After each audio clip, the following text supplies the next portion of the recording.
Le président de la République, son Excellence, M. Ismail Omar Guelleh, a pris part ce matin à Kampala, capitale de l'Ouganda, aux travaux du sommet des chefs d'État et gouvernement des pays contributeurs de la mission africaine de transition en Somalie, connue sous l'acronyme ATMIS.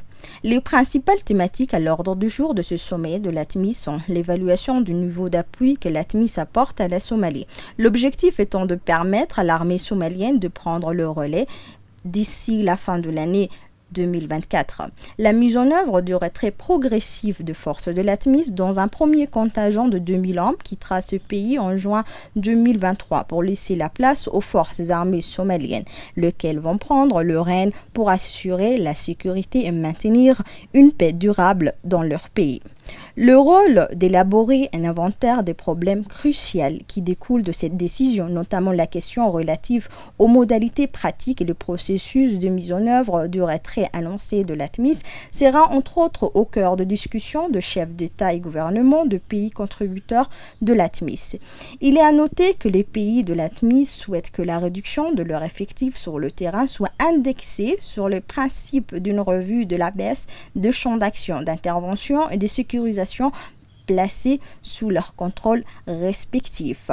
Avec un effectif de près de 1700 soldats repartis au sein de forces de transition de l'Union africaine ATMIS, les forces armées djiboutiennes sont déployées dans les régions les plus vastes de ce pays pour maintenir la sécurité et instaurer notamment une paix durable.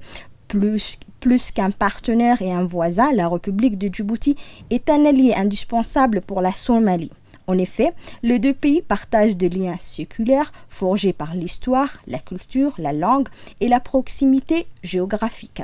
Le président de la République, son Excellence, M. Ismail Omar Guelleh, n'a jamais cessé d'apporter un soutien considérable pour mettre en place une paix durable en Somalie et combattre le groupe terroriste Al-Shabaab en vue d'instaurer un état de droit sur toute l'étendue du territoire de ce pays frère qu'est la Somalie.